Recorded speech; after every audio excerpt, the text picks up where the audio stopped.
이스라엘 들으라 생명의 말씀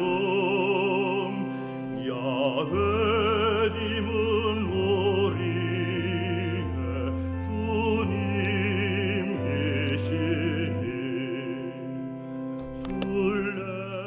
참예수님 안녕하세요. 오늘 9월 19일 토요일 성경 맛들이기 함께 합니다.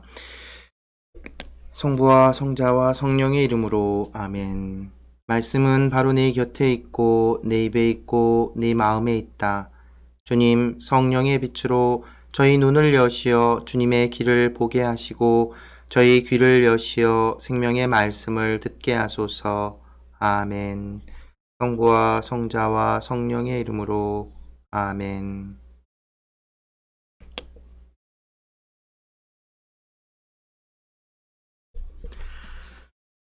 이트로가 사위 모세를 찾아오다. 미디안의 사제이며 모세의 장인인 이트로는 하느님께서 모세와 당신 백성 이스라엘에게 하신 모든 일, 곧 주님께서 이스라엘을 이집트에서 어떻게 이끌어내셨는지를 들었다. 그래서 모세의 장인 이트로는 친정에 돌아와 있던 모세의 아내 치포라와 치포라의 두 아들을 데리고 나섰다. 한 아이의 이름은 게르솜인데 이는 모세가 낯선 땅에서 내가 이방인이 되었구나 하고 말한 까닭이고, 다른 아이의 이름은 엘리에제르인데 이는 모세가 내 아버지의 하느님께서 나에게 도움이 되시어 나를 파라오의 칼에서 구해주셨다 하고 말한 까닭이다. 모세의 장인 이트로는 모세의 아들들과 아내를 데리고 모세가 진을 친 광야, 곧 하느님의 산으로 그를 찾아갔다. 그는 모세에게 전가를 보냈다. 자네의 장인인 나 이트로가 자네의 처와 두 아들을 데리고 왔네. 모세는 장인을 맞으러 나가 엎드려 절하고 입을 맞추었다. 그들은 서로 안부를 묻고 함께 천막으로 들어갔다. 모세는 장인에게 주님께서 이스라엘을 위하여 파라오와 이집트인들에게 하신 모든 일과 자기들이 도중에 겪은 모든 고생, 그리고 주님께서 자기들을 어떻게 구해주셨는지 이야기하였다. 이트로는 주님께서 이스라엘을 이집트인들의 손에서 구해내시면서 이스라엘에게 베푸신 온갖 고마운 일을 듣고 기뻐하였다. 이트로가 말하였다. 이집트인들의 손과 파라오의 손에서 자네들을 구해주신 주님, 이 백성을 이집트인들의 손 아래에서 빼내어 주신 주님께서는 찬미 받으시리라. 이집트인들이 이 백성을 방자하게 다루었지만 그 일에서도 이제 나는 주님께서 모든 신들보다 위대하시다는 것을 알았네. 모세의 장인 이트로는 하느님께 번제물과 희생제물을 바쳤다. 그러자 아론과 이스라엘의 모든 원로들이 와서 모세의 장인과 함께 하느님 앞에서 음식을 먹었다. 이트로의 충고에 따라 재판관들을 세우다. 이튿날 모세가 백성을 재판하려고 자리에 앉았다. 그리고 백성은 아침부터 저녁까지 모세의 곁에 서 있었다.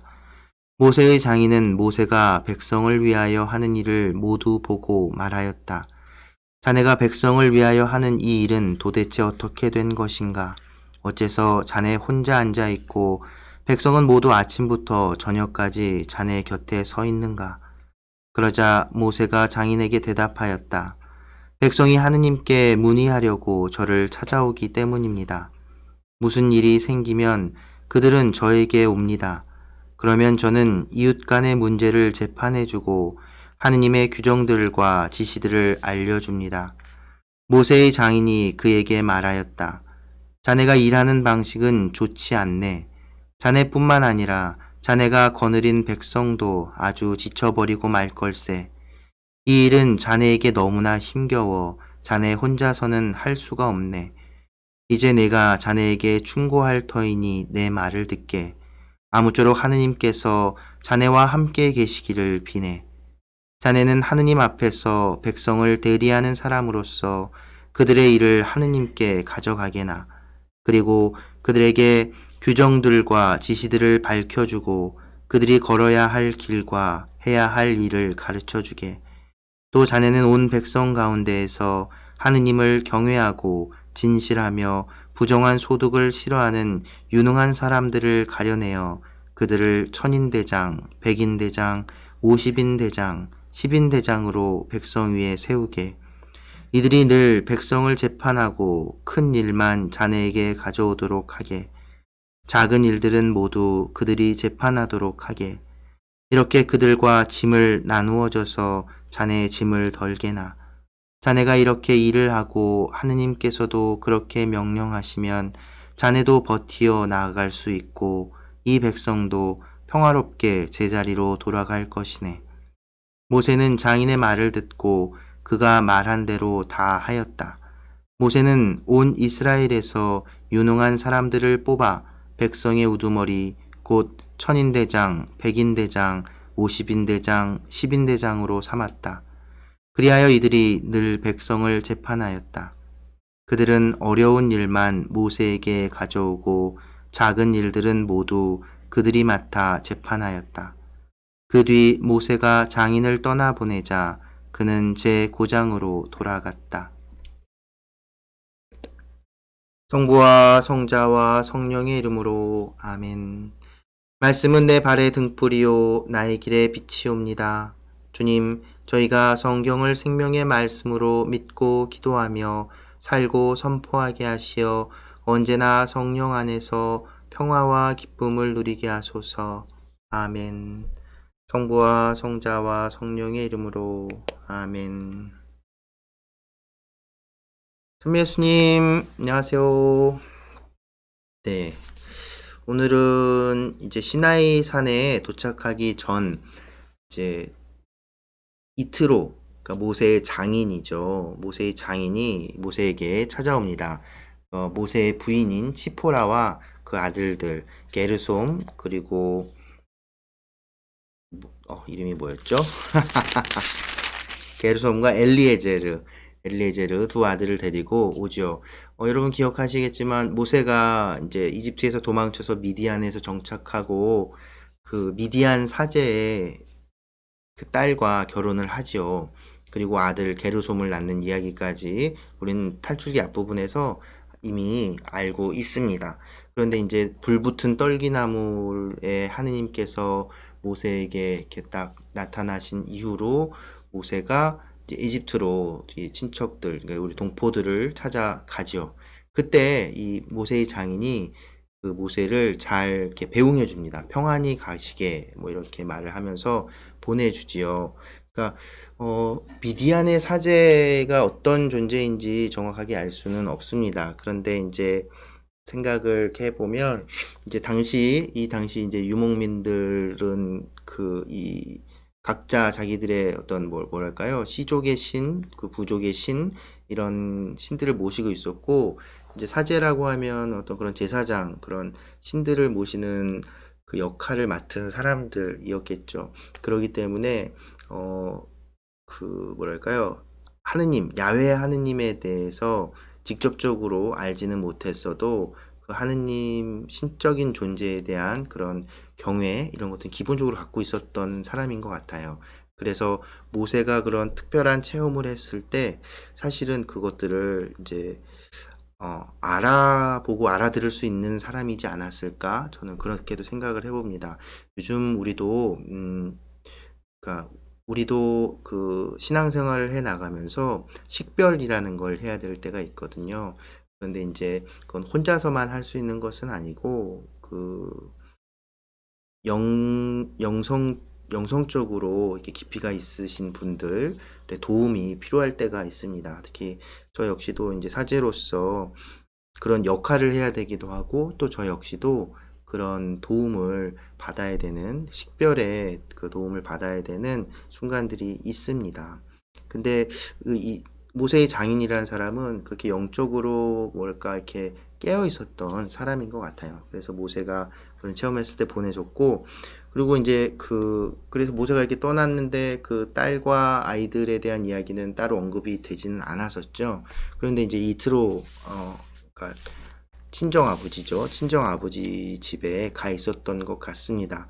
그래서 이제 모세가 그 이집트에서 이렇게 딱 돌아왔다는 이야기 소식을 보통 소식이 아니니까 전에 들은 거겠죠. 전에 듣고서는 이제 모세를 찾아서 온 겁니다. 예. 그리고 모세도 이 장인과 자기 가족들을 이제 반갑게 기쁘게 맞이하지요. 중요한 것은 그 다음에 일어나는 일들입니다. 이트로는 모세 이야기를 자세히 듣고 하느님, 곧 야훼 하느님, 아브라함의 하느님, 이삭의 하느님, 야곱의 하느님, 그리고 그래서 이스라엘을 이집트에서 꺼내주신 그분이 정말 주님이심을, 그리고 그 어떤 여기 표현을 보면 이트로가 뭐라고 이야기하냐면 18장 11절에 보면 이제 나는 주님께서 모든 신들보다 위대하시다는 것을 알았네. 그리고 그 위에 10절에서도 보면 이 백성을 이집트인들의 손 아래에서 빼내어 구해주신 주님께서는 찬미 받으시리라. 이트로는 야훼 하느님을 알아본 거죠. 야훼 하느님께서 또 그 이집트의 그 재앙들을 내리시면서 하신 말씀 여러분 기억하시나요? 이집트인들에게 내가 누구인지 알게 하기 위함이다. 라는 그런 얘기를 하셨죠. 그 말은 이집트인들뿐만 아니라 이스라엘 백성들에게도, 그리고 온 모든 민족들에게 야훼 하느님이 어떤 분이신지, 어떤 능력을 지니신 분이신지, 정말 유일한 참된 하느님이심을 드러내신 그런 사건이라고 할 수 있죠. 근데 이집트인들은 사실 그 분을 받아들이지 못했죠. 알아보지 못했죠. 그렇게 당하고서도. 근데 이트로는 그냥 그 이야기만 전해 듣고 저도 야훼 하느님을 알아본 겁니다. 하느님을 알아본 것이죠. 그래서 하느님께 제사를 지냅니다. 이 부분도 좀 독특하지요. 야훼 사제가 아닌데 하느님께 제사를 지내죠. 근데 어쨌든 이트로 역시도 한 집안의 수장이고 제사를 지내던 사제였기 때문에 이 당시에는 그런 것들이 가능했으리라 봅니다. 또 이 말을 어떻게 보면 이제 이트로 역시도 야훼 하느님께 이제 귀했다고 해야 될까요? 개종했다고 해야 될까요? 하느님을 따르는 사람이 되었다고 한 것이죠. 그래서 이스라엘 공동체 같이 식사를 하는 장면도 나오죠. 그래서 이스라엘과 같은 그런 일원이 된 것, 하느님의 백성이 되었다고 말할 수도 있을 겁니다. 그리고 나서 그 다음에 또 재미난 장면이 나오죠. 모세의 역할이 이스라엘 백성들의 송사를 하나하나 다 책임지는 재판관 역할도 하고 있는 겁니다. 뭐냐면 이제 하느님의 뜻대로 이제 실현하다 보니까 이제 이 당시에는 이제 재정이 분리되지 않은 그런 일치된 사회 구조이기도 했고요. 무슨 일만 있으면 다 모세에게 들고 와서 그 송사를 가렸던 겁니다. 생각해보면 탈출기 앞부분 2장 부분에 보면 모세가 이집트에 있을 때 이스라엘 형제들이 막 싸우는 걸 보고 왜 그러냐고 말렸을 때 이스라엘 백성들이죠. 누가 당신을 우리 재판관으로 세웠냐고. 그죠? 근데 지금은 하나님께서 모세를 판관으로 세우신 겁니다. 그런데 이제 이트로가 옆에서 이렇게 하루를 보고 나니까 너무 힘들어온 거예요. 그리고 뭐랄까요? 효율적이지 않은 거죠. 그래서 제안을 합니다. 그러지 말고 이제 짐을 나누어 지라고. 그래서 현명하고 하느님을 뜻에 따르는 사람들을 이렇게 둬서 모든 것들을 다 네가 하지 말고 나누라고. 여러 가지를 생각해 볼 수 있을 것 같습니다. 이트로라는 사람이 참 저는 매력적으로 보이는데, 근데 이제 재미난 것은 이제 여기서는 이트로라고, 모세의 장인 이트로라고 얘기 나오지만 창세기 앞에 4장 처음 등장할 때 만날 때는 르우엘이라고 이름이 나와요. 그리고 또 뒤에 민수기 이런 데 가보면은 또 등장하는데 그때는 호밥으로 나옵니다. 근데 어찌됐든 공통되는 이름은 좀 이렇게 변경, 뭐랄까요, 문헌마다 조금씩 차이가 보이는데, 그거는 이제 전승 과정에서 어떤 차이였을 것 같고요. 중요한 것은 모세의 장인, 그리고 미디안의 사제였다는 것. 그 두 가지는 이제 변하지 않고 그 동일하게 나타나는 것을 보면 모세의 장인으로서 미디안의 사제였던 어떤 인물, 현명한 인물이 있었던 듯 합니다. 그래서 이 굉장히 매력적인 이 인물이 이런 제안을 해주는데 또 우리가 뒤에서 나중에 보겠지만 이런 역할의 분배에 대한 이야기가 신명기하고 민수기에도 또 나타납니다. 신명기에 보면 이제 70명의 원로들을 하느님께서 이제 모세에게 70명의 원로들을 세우라고 하는 이야기가 나오고 또 민수기에 보면 또 지금 오늘 이 이트로가 제안한 똑같은 이 뭐랄까 역할 분배를 모세 생각으로 이렇게 제안되는 형태로 전해집니다. 뭐가 맞는지 뭐 사실은 지금으로서는 정확하게 알 수는 없어요. 근데 어찌됐든 이스라엘 백성 안에 이런 사회 구조적인 장치들이 마련되었다는 것, 그리고 그것이 탈출기에서는 미디안의 사제인 이트로라고 하는 사람, 하느님을 경외하고 하느님을 알아본 사람, 이방인이지만 어쩌면 하느님 백성으로서 이제 들어온 사람, 마치 예전에 그 아브라함을 축복했던 멜키체덱과 같은 그런 느낌이 드는 사람이기도 합니다. 그래서 참 매력적으로 다가오는데요. 그런데 그리고 나서 또 뭐죠? 그렇게 제안도 하고 생각해보면 인간적으로는 또 한 자리를 차지할 법도 하잖아요. 그런데 또 슉 떠납니다. 예. 자기 고장으로 돌아가요. 이런 모습들을 봤을 때도 이트로라는 그러니까 모세의 장인이었던 이 미디안 사제는 정말 그 하느님을 그 경외하는 신실한 사람이고 현명한 사람이지 않았을까 그런 생각이 듭니다. 그래서 모세에게도 그런 영향들 사실 모세의 소명담부터 이렇게 생각을 해보면 저는 그런 역할들을 하는 사람이지 않았을까 생각이 들었습니다. 우리 신앙생활 하면서도 그런 분들이 그런 조언자, 조력자가 필요해요. 실제로 나 혼자서만은 다 감당해내지 못하는 일들이 많이 있습니다. 특히나 이렇게 영적인 부분들에 있어서 조언을 해주실 영적 지도자, 그 이제 우리 대부님이나 대모님이 될 수도 있고요. 네, 저는 참 많이 부족하지만 네, 사실은 본당에 이렇게 함께 공동체 함께 있는 사제들이 그런 역할들을 해야 되는 것이고요. 그리고 또 신앙생활을 오래 하신 이렇게 지혜가 있으신 분들도 오히려 사실 어떨 때는 저 옆에서 보면 저보다 더 현명하게 정말 하느님 뜻에 대해서 영적인 것들에 대한 감수성으로 그런 것들을 이제 바라보고 식별해 줄 수 있는 그런 식견을 가지신 분들이 분명히 있습니다. 예, 나 혼자서만 내 판단으로만 했을 때는 그 잘못될 수 있어요. 그래서 다른 사람들과 그런 특히나 영적인 문제에 있어서는 그래서 여러분들도 또 만약에 어떤 이렇게 조언을 청하고 듣는 분이 있더라도 또 그 한 분만에게만 그 모든 것을 매어 있어서는 또 어려움이 좀 있을 수 있고요. 그래서 중요한 것은 그렇게 뭐랄까요?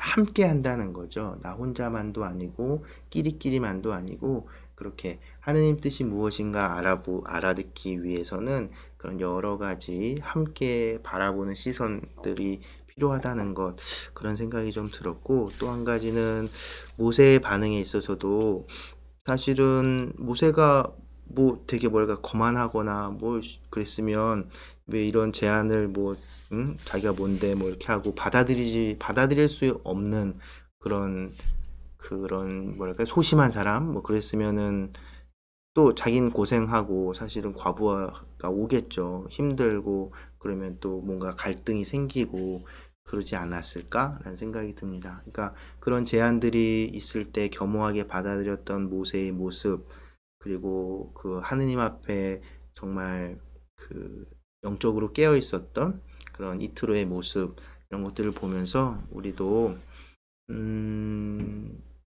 한편으로는 내가 혼자서 모든 걸 다 해결하려고 해서는 안 된다는 것도 생각하게 되고, 또 한편으로는 그러니까 그 겸손한 마음으로 우리 공동체 함께하는 사람들을 바라볼 수 있어야겠다는 생각이 들고, 그리고 뭐 내가 다 할 수는 없는 거잖아요. 나 아니면 안 돼.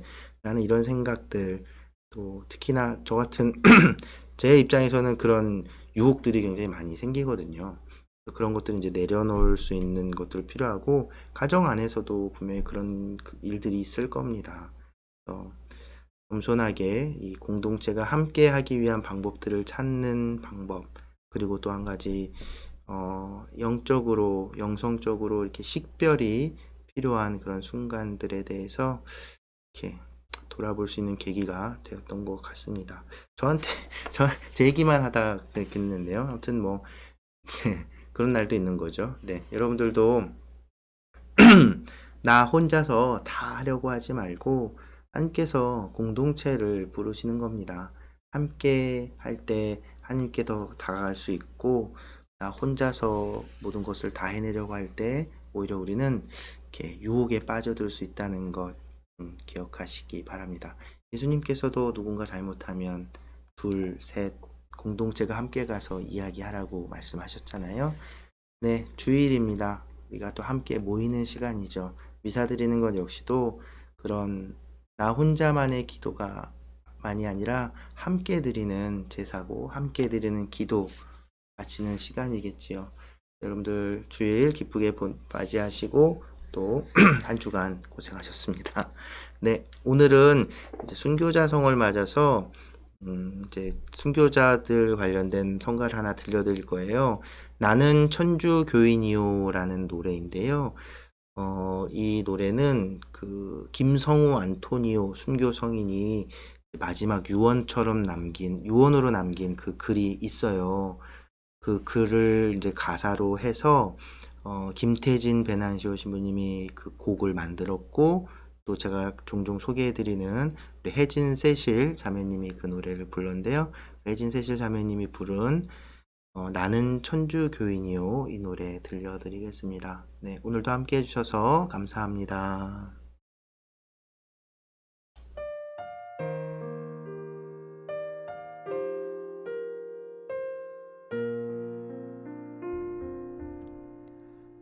나는 천주 교인이요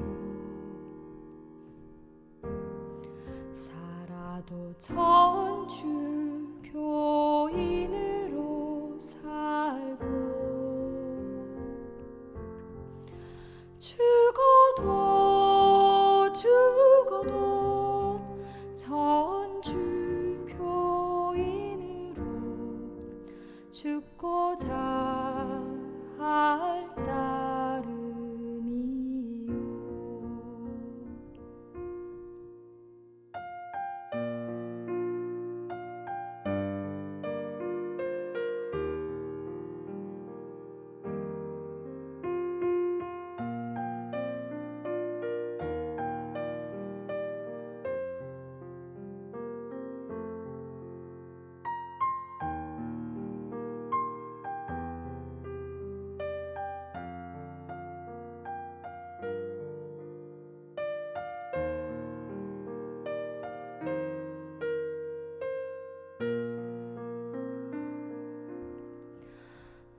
주